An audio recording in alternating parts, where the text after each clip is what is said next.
What? What? What the hell is this? Harumph. I didn't get a harumph out of that guy. Give the governor harumph. Harumph! You watch your ass. I see you shiver with anticipation. Let the show begin. Hey everybody, this is David Heretic coming at you with another edition of Reactions, Reviews, and Rants. And tonight! Okay, we're coming back to Queens of the Stone Age. Yes, indeed, Queens of the Stone Age fans, feeling you! Come on now! Here we go. This is a request from Cool Guy Cooler Gamer and Manhal Kasho. They both want to see me react to this song by Queens of the Stone Age called Song for the Dead. Now, have I heard Song for the Dead before? No, not that I know of. This song does not sound familiar at all. It does not resonate with me in any way, shape, or form. However, there's always a chance I may have heard this song before in passing, and I just don't realize it. So as always, if I start listening to the song and I suddenly go, wait a second, I've heard this before, I'll let you know. That's the truth. You know me, I'm going to be honest with you guys. This was posted by Bam P-E-R. Yeah, Bam P-E-R, I guess, or capital B-A-M, lowercase p-e, capital R. You'll figure that one out. I don't know what that stands for. I guess we'll just go with Bamper. Why not? We'll just go with Bamper. And the video has 3.2 million views. It'll get you there. Other than that, there's really nothing else left to say. Link to the original video will be down below in the description for your viewing pleasure at your leisure. Let's get started. What do you say? Are you ready? Are you ready? Because here we go. All right, here we go.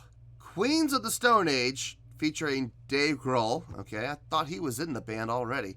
Song for the Dead from Worcester, 2002.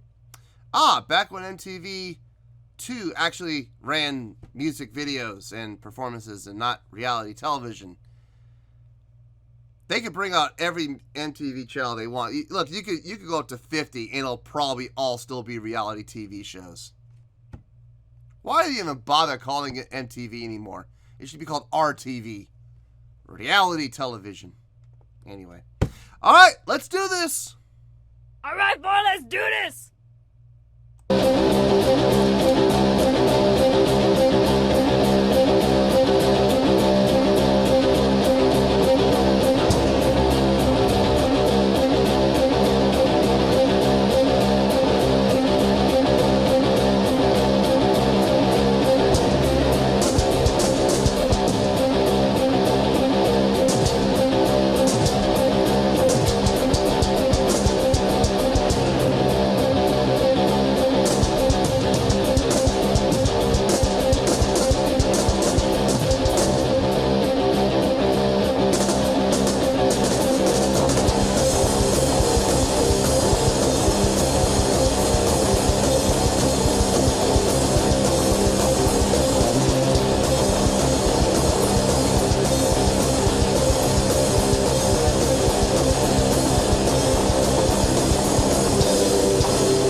So, the intro was in like a double time feel, and now the song is in a straight time feel. Okay. Interesting. The song's got good energy. The song's got a good vibe going to it. I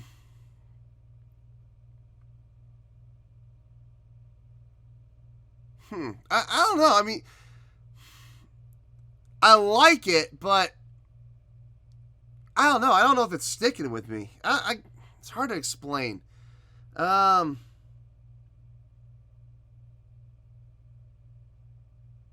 don't know. Well, let's keep let's keep going for right now, and we'll see where this goes. I don't know where I stand on this so far. I've never... Usually a minute into the song, I get some sort of an idea of whether I'm going to like the song or not. I honestly... I have no idea as it stands right now if I'm going to like this or not. There's parts of it I do, and there's parts of it I don't. Anyway, let's keep going. Let's see where this goes.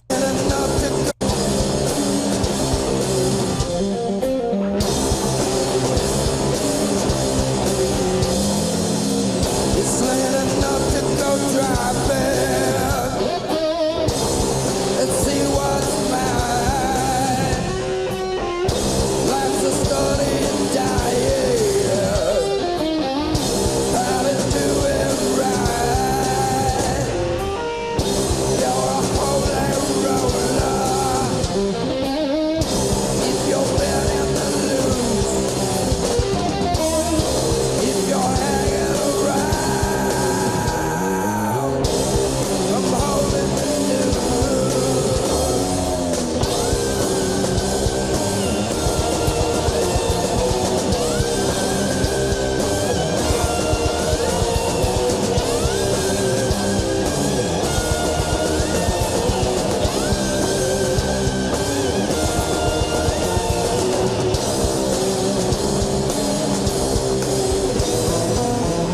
Come a little bit closer. Interesting use of that lap guitar there. That was interesting. I didn't see that coming. It sounded good. It added to the song. It definitely added another voicing to the song. It added another layer. And it wasn't an unpleasant layer. Like, here's the thing about adding layers. Just because you add layers, and a lot of musicians think this way, and a lot of bands think this way, and they make this mistake. They want to become more complex. They want a fuller sound, so they add layers to a song. Now, if the layers are conducive, if they sound appropriate, if the type of instruments that they're using are conducive to the song and the style of the song, it'll work. But a lot of times, bands will just add layers for the sake of adding layers, and there's no conduciveness. It makes absolutely no sense. Why are you putting that instrument, or why are you putting those instruments into this song? It doesn't make any sense, and it doesn't, to be honest with you, it doesn't sound like it fits. It doesn't sound like it belongs. It doesn't really sound all that great. It is a fuller sound. Yeah, the sound got fuller. There's more layers, but at what cost? What's the price you're willing to pay? You're gonna sacrifice conduciveness, and you're gonna sacrifice flow just so you can get more layers? That doesn't make sense. But that's not the case here. You got this lap guitar, and it is adding. It's adding a line over the top, and it's what is being played makes sense. But more importantly, the tone and the sound of the instrument that they're adding, it does fit the song. It does fit. It doesn't sound abrasive. It doesn't sound out of place. So it works. It absolutely works. Let's keep going. Come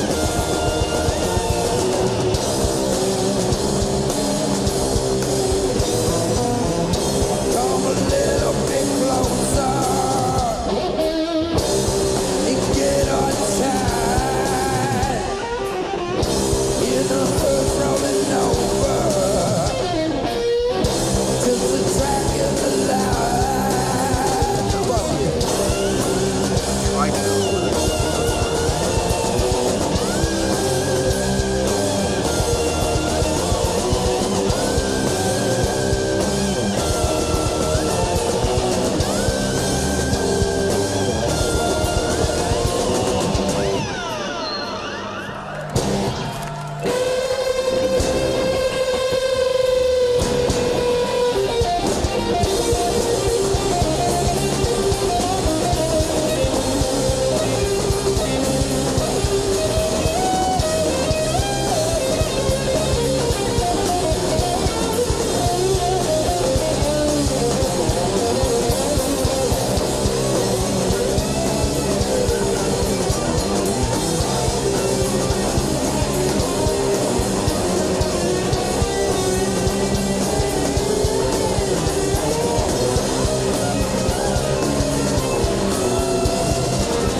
Okay, putting the song aside for a second, let's talk about the last show.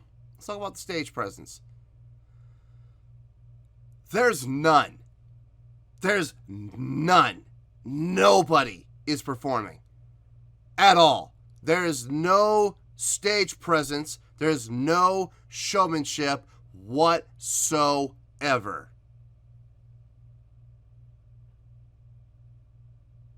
I thought watching Dream Theater perform live was boring. At least when John Petrucci would play a guitar solo, he would come up to the front of the stage and put his foot up on a monitor. At least he would do that. These guys aren't doing anything. Nothing. I kept waiting. Like, during that entire guitar solo, I was waiting for the guitarist that was doing the solo to come up to the stage. Nope. He faced Dave Grohl pretty much the entire time. He faced the drummer pretty much the entire time. Now, he didn't turn his back on the crowd, but he also didn't engage with the crowd. He didn't face the crowd. He's looking right at Dave Grohl. The lead singer, I think, is the one I'm the most upset with. I mean, don't get me wrong. I'm pretty upset with everybody on stage right now. But I think the lead singer is the one I'm the most upset with. Out of everybody on stage, he has the most freedom. He has the most freedom during that guitar solo, especially during that guitar solo, to move around. He could move around the stage. He could interact with the crowd. He could interact with the other musicians, but he didn't do that. What did he do? Let me show you what he did.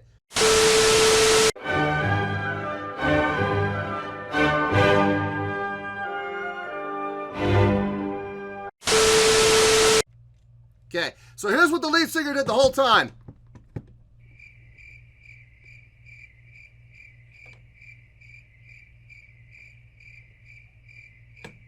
Not even looking in the crowd. Looking down at his shoes. Boy, those are some great looking shoes, aren't they? Look at my laces. My laces are tied so perfectly. The loops are so even. The loops are even with the loose strands. The tightness on the threading across the stitching, across the emblem of my Nikes are so immaculate. Yes, my shoes are amazing. I love my shoes. I wish I could stare at my shoes all day.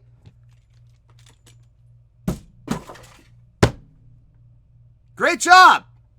Great job, lead singer. Way to be a front man. Way to be out there and engage the crowd. Way to be out there and entertain the crowd by looking at your shoes.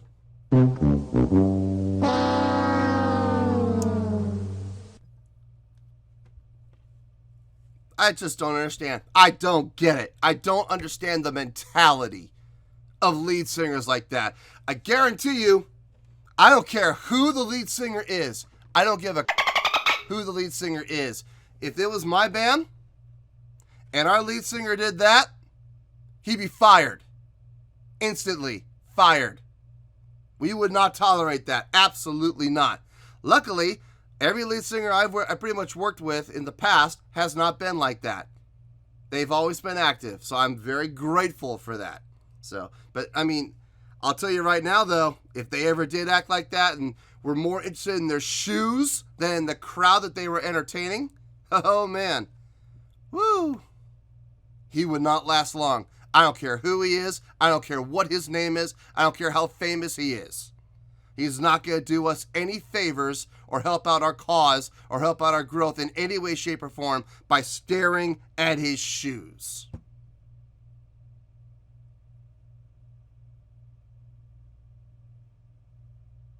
Good Lord. Wasted opportunities.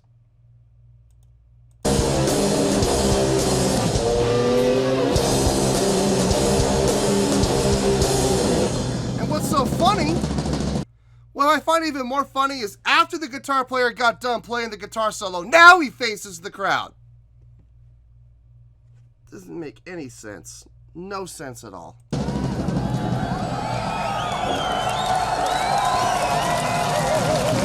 Keep looking at your shoes, buddy.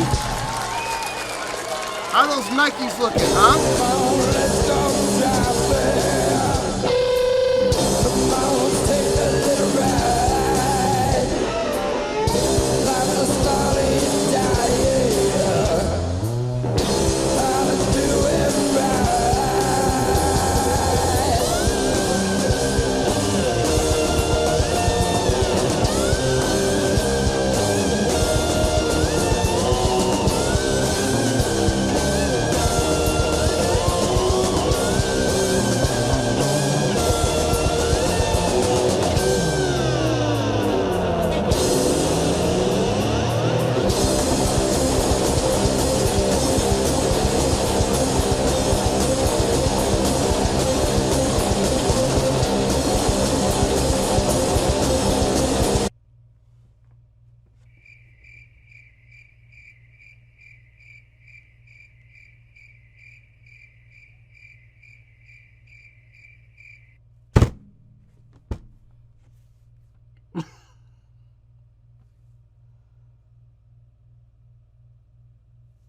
I don't get it.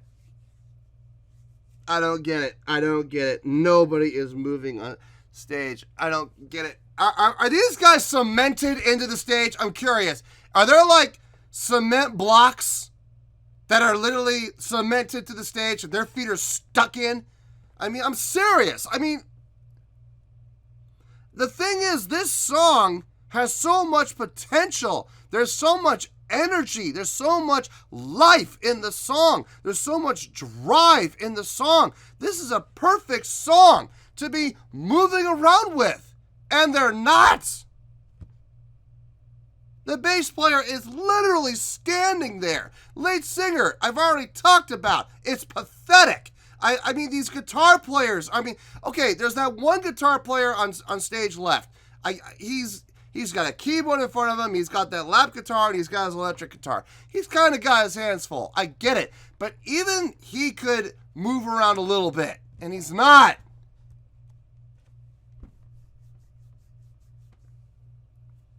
I think I understand why the video is called Featuring Dave Grohl, because Dave Grohl is the only person on that stage putting any effort whatsoever into the showmanship aspect of this performance. Big arm motions, heavy hits, facial expressions. He's looking like he is trying his best to put on a live show. And I appreciate that. I think I understand now why it's called Featuring Dave Grohl, because all the attention is going to him. Can't help it. He's the only one putting on a show. Everybody else, yeah, they're doing a fine job of playing the song. Hey, that's great. But you guys are boring as hell to watch. I can't wait for this video to be over because I'm bored as hell of watching them. The song is great. I'm enjoying the song. The song has got some great energy, great drive, great feels. I'm digging the song. But the live performance is garbage. No, I take that back. It's not even garbage. At least garbage would be something. This is non-existent stage presence. Non-existent stage performance. Non-existent charisma. Non-existent crowd interaction. It's non-existent. I can't even call it garbage because garbage is at least tangible. It's something. It sucks. It smells bad, it looks bad, it's horrible, but at least it's something. This is nothing. God, this is one of the worst performances I've ever seen.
Thank you.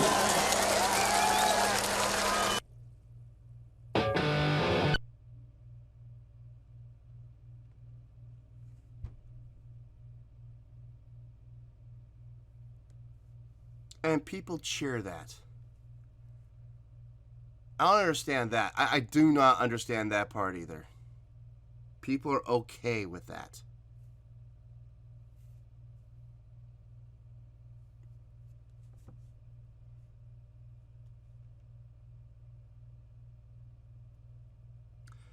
I'm going to have to think about the score for this.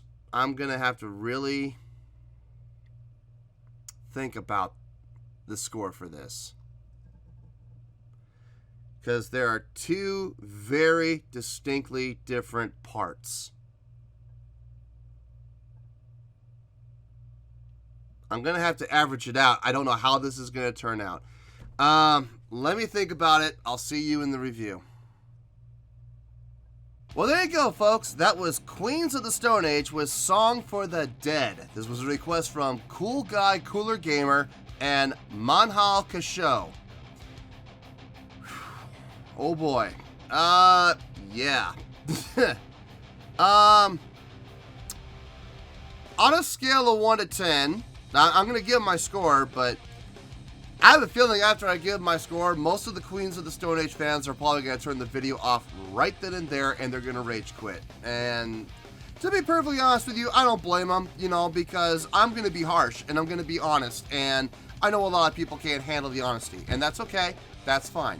But this is the score I came up with, and I'm going to explain why I came up with the score and how. So, on a scale of 1 to 10, I'm going to give that a 5.8. Yep, 5.8. I feel good about that score. Let me tell you why. Why? I'm going to start with the song first. I would have given the song, just on the song alone, I would have given the song about an 8.2. Okay? The song itself, 8.2 all day long. It was a great song. A lot of energy, a lot of drive, a lot of passion in that music, man. That song was kicking. I mean, it absolutely drove all the way. It never let up. Not once. The drive and the feel on the song was fantastic. Great tempo, great pacing. The use of changing feel from double time to straight time, back to double time to straight time. Very smart. And then ending, of course, with that double time feel as well. The guitar solo sounded good. I'll get back to that in a little bit. The instrumentation sounded good overall. I thought the instrumentation was really good. I like the addition of that lap guitar. Really nice with the slide. Gotta give a big props to that guitar player for being able to utilize that while also having a keyboard in front of him and while playing the electric guitar as well. So he had his hands full. You know, he was contributing quite a bit to the performance. Well, to the song anyway, he was contributing. I'll get to the performance in a little bit. Vocally, the delivery fit the song. What he was doing, nothing overly impressive, but what he was doing vocally fit the song to a T. Could he have done more? He could have, but I'll be honest with you, I'm glad he didn't, because if he had, it might have actually taken away from the song. It might have detracted. So what he did was just fine. I can actually hear the bass in this, believe it or not. It sounded good. It sounded really good. Had a good tone. Nice, steady pulse. Locked in with the drummer. Drumming from Dave Grohl here was fantastic. Great accents. Great subdivisions. Nice fills. A little heavy on the cymbals, if I'm being honest. I mean, I can appreciate good cymbal work, but I'm much more of a Skins guy. But the cymbal work he did was good. I do think at times it was a little excessive, but it was okay. It's not going to kill the score. So an 8.2 for the song all day long, right? Now, let's talk about that live performance, or should I say lack thereof, shall we? I don't think I've ever seen a more boring band on stage waste away the potential of a fantastic song to put on a great stage show. with great stage presence, movement, motion, interaction with the crowd, interaction with each other. I don't think I've ever seen a big and wasted opportunity than this. I don't think I ever have. This is quite possibly the biggest waste of opportunity I've ever seen. I remember I've talked about watching Dream Theater in the past and demanding my money back because it was one of the most boring shows I'd ever seen. I can't believe I'm going to say this. This beats it. This beats it for most boring show ever. At least when the musicians in Dream Theater had a solo, they would come up to the stage, or in Jordan Rudess' case, he would stand back there, but he would still look out to the crowd while he's playing. You know, he would interact with the crowd in some way. John Petrucci would at least come up to the front of the stage, put his foot up on a monitor, you know, and stick out his chest and play, you know, while looking into the crowd, you know, telling them, you know, adore me, you know. But at least he's up there. At least he moved up to the front of the stage.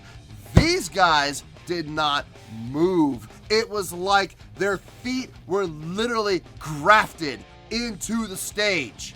I have never seen a more boring stage show in my life. Worst of all was the lead singer. The guy who should be doing most of the stage work. The guy that should be doing the most stage presence. The guy who should be doing the most crowd interaction. The guy who should be putting on the biggest spectacle he possibly can. And what did he do the entire time? Hold on one second. Let me get my mic stand and I'll show you what he did.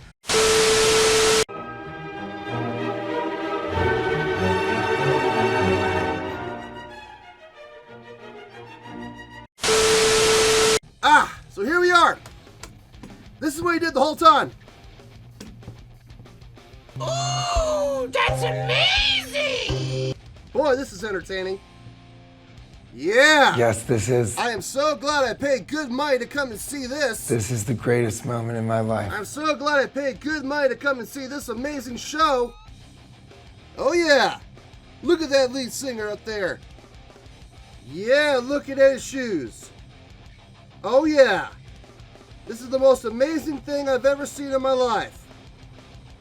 This guy has charisma. This guy has stage presence. This guy knows how to work a crowd. Oh yeah. Are you kidding me? Are you freaking kidding me?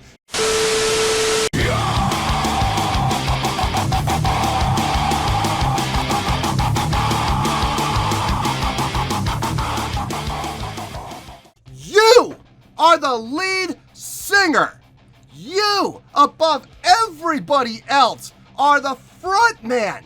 You, above everybody else, should be the one going out of their way to put on some semblance of a live show, some semblance of stage presence, some semblance of interacting with the crowd. And instead, you stood up there, held onto your mic stand like it was a life preserver saving you from drowning, and stood there, you know, bobbing your head and looking at your shoes. I'm sorry, I don't care how much you paid for those shoes. There is no way your shoes are that interesting. I'm sorry, they're not. The only person, and I'm going to be honest with you folks, the only reason I'm even giving them a 3.4 for the live performance is because of Dave Grohl. Without Dave Grohl, this would be down in the low 2s, possibly 1s, okay? So Dave Grohl did a great job back there on the drums, putting on some semblance of stage presence. He was using big arm motions. He was hitting those drums hard. He was facial expressing, you know, frustration, anger, whatever. He might be pissed at the band for all I know. He may be back there watching the band, not just standing around. He might have been getting pissed, but the facial expression was great. He was looking out into the crowd. He was hitting those drums hard. Like I said, big exaggeration arm motions. It looked good. He is the single reason why this is not in the low 2s or high 1s. It's up in the 3.4s for the live performance. Now, you take that 3.4, you add to the 8.2, you get 11.6. Divide that by 2. What do you get? 5.8. That's how I got to the 5.8. Dear Lord,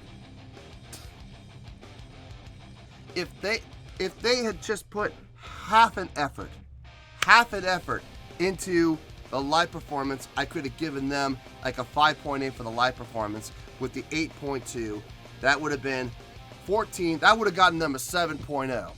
Dear Lord, that would have been much better than a 5.8. At least they got the 5.8, which is an okay score. If you look down below at my scoring chart, you'll clearly see 5.0 to 5.9 is the grading scale for okay. And this was okay. I mean, the song, thankfully, was amazing. The song was great. Thank God. Because the live performance, I'm going to say it outright. I'm going to sum it up for you in one word. The live performance sucked. It absolutely sucked. So, 5.8, final score, I have spoken. Well, that's going to do it for this edition of Reactions, Reviews, and Rants. Hopefully y'all enjoyed the show. Hopefully I was able to entertain you. If I was able to put a smile on your face and brighten your day, I did my job, and I'm so glad I could do it. If you did enjoy the show, and you would like to see more videos like this, feel free to join the fan base by clicking on that button down there. Yeah, you know the button I'm talking about. Click on that button, join the fan base, and become one of us. Now, for whatever reason, if you don't feel like clicking on that button, that's okay. I still respect you. Also, if you did enjoy the video, please feel free to give the video a thumbs up. It'll do me a world of good, and it will do you absolutely no harm whatsoever. Finally, if you guys do join the fan base, you will find a bell down there that you can click on. By clicking on that bell, it'll keep you up to date on everything happening with this channel, including when new content gets dropped. So, if you want to stay in the know, click on the bell and you'll stay in the know. Well, that's going to do it for the night, folks. Until next time, this is David Heretic signing off, reminding you to stay fabulous and support each other. Later. Peace.